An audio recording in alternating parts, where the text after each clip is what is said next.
Baik, Assalamualaikum warahmatullahi wabarakatuh. Perkenalkan, nama saya Adelia Arfisabila, NIM 210861118, akan menjelaskan tentang ontologi, epistemologi, dan aksiologi. Baiklah, langsung saja kita masuk kepada ontologi. Menurut bahasa, ontologi berasal dari bahasa Yunani, yaitu ontos, ada, dan logos, ilmu. Jadi, ontologi adalah ilmu tentang yang ada, sedangkan menurut istilah, ontologi adalah ilmu yang membahas tentang hakikat yang ada yang merupakan ultimate reality, baik yang berbentuk jasmani, konkret maupun rohani, atau abstrak. Pengertian paling umum pada ontologi adalah bagian dari bidang filsafat yang mencoba mencari hakikat dari sesuatu. Pengertian ini menjadi melebar dan dikaji secara tersendiri menurut lingkup cabang-cabang keilmu antar sendiri.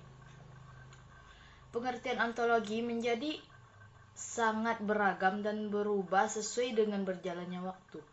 Sebuah ontologi memberikan pengertian untuk menjelaskan secara eksplisit dari konsep terhadap representasi pengetahuan pada sebuah knowledge base.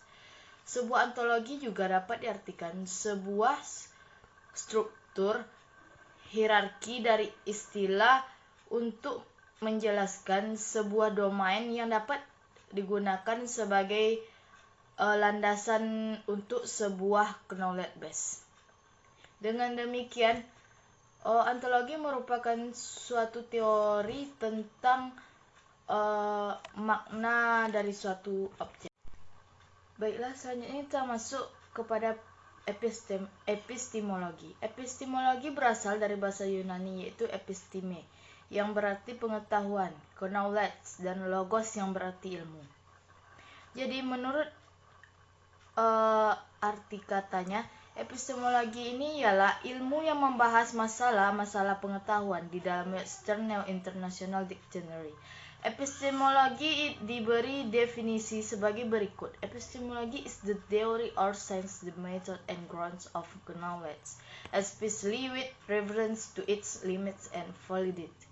Yang artinya, epistemologi adalah teori atau ilmu pengetahuan tentang metode dan dasar-dasar pengetahuan, khususnya yang berhubungan dengan batas-batas pengetahuan dan validasi atau salah satu berlakunya pengetahuan itu. Istilah epistemologi banyak dipakai di negeri-negeri Anglo-Saxon dan jarang dipakai di negeri-negeri kontinental seperti Eropa. Ahli filsafat Jerman menyebutnya Wissenschaftler. Sekalipun lingkungan ilmu yang membicarakan masalah pengetahuan itu meliputi teori pengetahuan, teori kebenaran dan logika, tetapi pada umumnya epistemologi itu hanya membicarakan tentang teori pengetahuan dan kebenaran saja. Epistemologi atau filsafat pengetahuan merupakan salah satu cabang filsafat yang mempersoalkan masalah hakikat pengetahuan. Apabila hakikat berbicara mengenai filsafat pengetahuan, yang dimaksud dalam ilmu pengetahuan kefilsafatan yang secara khusus hendak memperoleh pengetahuan tentang hakikat pengetahuan. Selanjutnya kita masuk kepada aksiologi. Aksiologi merupakan cabang filsafat ilmu yang mempertanyakan bagaimana manusia menggunakan ilmunya. Aksiologi adalah istilah yang berasal dari kata Yunani, yaitu axios, yang berarti sesuatu atau wajar, sedangkan logos yang berarti ilmu. Aksiologi dipahami sebagai teori nilai, dan aksiologi adalah ilmu yang membicarakan tentang tujuan ilmu pengetahuan itu sendiri. Jadi aksiologi merupakan ilmu yang mempelajari hakikat-hakikat dalam filsafat.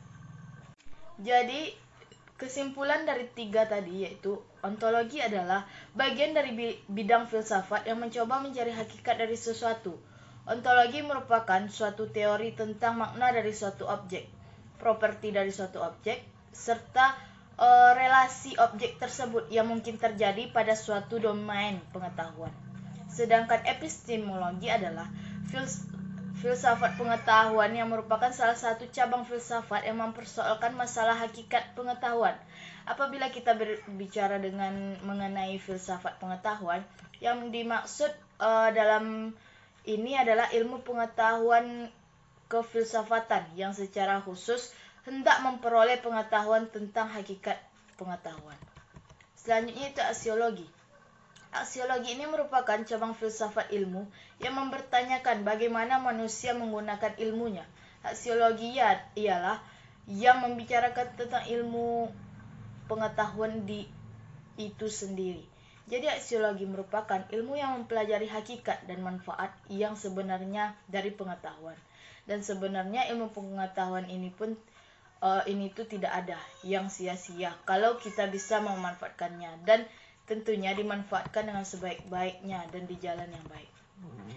Baiklah, itu tadi penjelasan dari saya. Mohon maaf atas kesalahan. Terima kasih atas perhatian. Assalamualaikum warahmatullahi wabarakatuh.